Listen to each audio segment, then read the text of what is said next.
Am I getting emotional? Shit.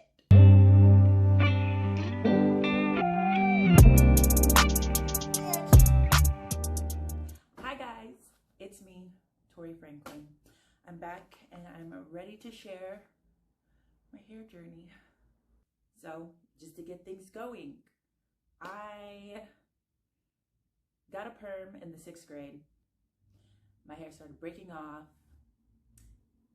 You know the perm stories. It's long, cute, and full at first, and then it starts to break off. I go to a school with a bunch of white kids, so it's like I'm gonna keep straightening my hair because that's what it means to fit in. And then my sophomore year, I did a big chop, and I was made fun of the first day, but I kept it going, wore my hair in a fro. I started straightening my hair senior year through freshman year of college, like religiously. And it looked cute because my hair was long. It had been growing long and healthy, and then I started straightening it, and it was still relatively healthy. But then my sophomore year of college, I was following Shameless Maya, and she chopped all her hair off, and me and my best friend from college decided we wanted to do the same. So I cut mine off, she didn't, and that's where I started my own shameless journey, in which I started to go to therapy and figure out all of my different traumas and work through them because I wanted to heal, because I realized I had a lot of issues that was keeping me from dating healthily. And that became, my hair journey became linked to my spiritual journey my sophomore year of college. And I think around college is when I knew I wanted to lock my hair one day, but I also knew that I wasn't ready for that type of commitment. I knew I wasn't ready for that commitment in my hair. I wasn't ready for that commitment in choosing a major, not in relationships, not in future goals, where I wanted to be. I just knew I was all over the place, and I wasn't ready to lock my hair. I let my hair grow back out up until, as you see it today, and I've tried every style. I have done non-permanent dye, I've done permanent dye, I've done box braids, I've done faux locks, I've done crochets, tiny braid outs, I've done full braid outs, I've done flat twist outs. I wore wigs, well, just one wig. It's my favorite one. Of course, I've straightened, got my ends clipped, went on a whole journey of trying to grow my hair out to my buttocks. That was this year. I wanted to grow it to my butt before I locked it. I didn't quite make it, but it is long. I'll show you that a little later. Oh, I even did bangs. I did a bang, and I liked that, and I just didn't cut it back because then I'll start my length journey. So I've tried everything hair-wise. And then in my personal life, I've really started to go on a very spiritual journey, and it's had its own little pockets of growth. First through just starting to meditate right after I got out of college, going vegetarian, and those couple of years there was a lot of growth there when I really started my writing, and I wrote my first book, which never got published. And then my second part of my spiritual journey, where I started to do more in-depth reading and becoming more self-aware and recognizing when I was acting out of a traumatic or hurt place, or making decisions or dating people because it touched on a familiar place that worked out of hurt and not out of health. So that was that part of the spiritual journey, and my hair just kept growing with it, kept growing with me. And then during quarantines, another spiritual journey where I really learned to connect with the earth and read omens and build up my intuition. I can do some crazy stuff, and you can too if you learn how to do it. But I can get into that another time. And then after quarantine times, I was living in France, so I went back to France after everything opened up. And I continued this journey, continued reading, continued growing, continued trying to figure out where my life was going, where I wanted it to go, and who I wanted to spend my life with.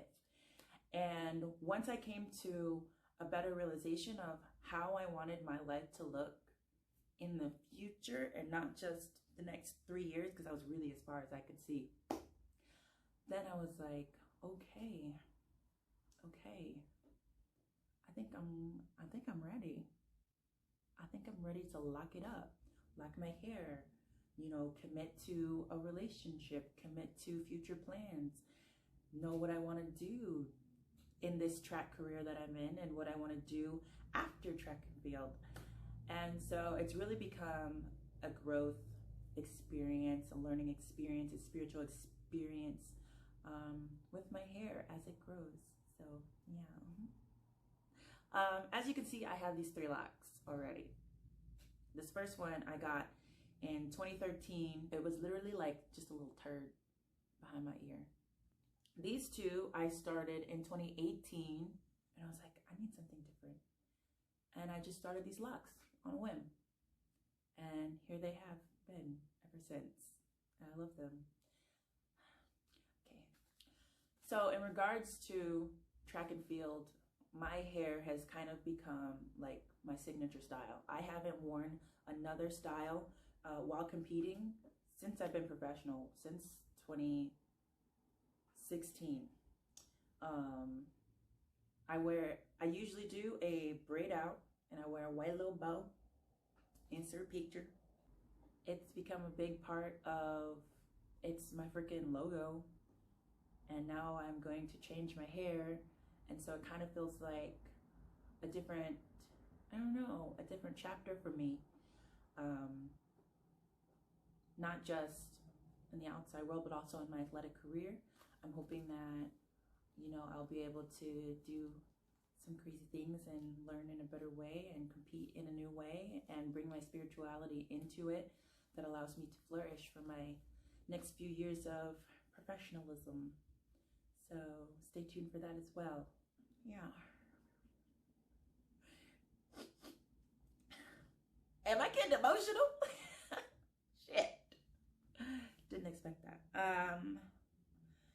So how will I do it? I have done all the research. I know that there's multiple ways to lock your hair up. You know, there's the coil twisting, there is 2-strand twist, there's free locks, there's interlocking, there's all these different things. And I've done my research, and I think I've decided to do the 2-strand twist. From the people that I have seen and seen how their hair turns out, I think I really like the 2-strand twist look, especially in like the budding phase. I think at the end, like, they pretty much all come out a similar way, however the person wanted them to.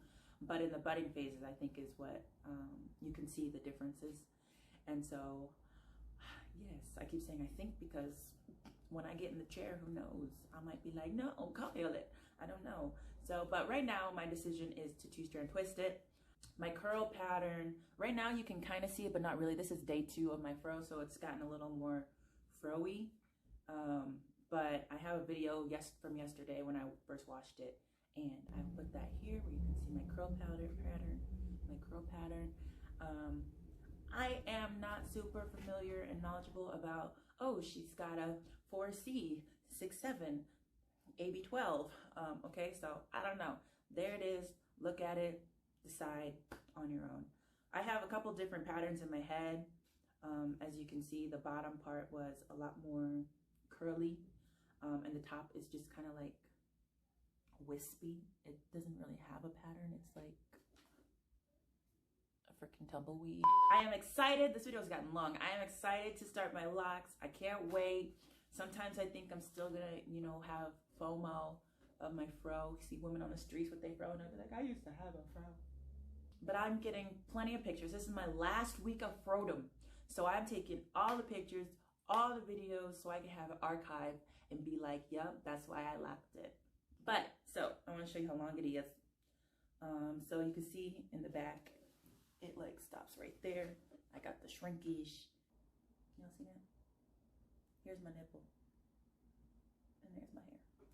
So that's where we at. That's how long I'm starting at. And we'll see how much the locks shrink. I hear that does that a lot as well. So thank you for joining on my journey. I'll see you next time. Live happy. Here we go. It's just me and my piece of paper.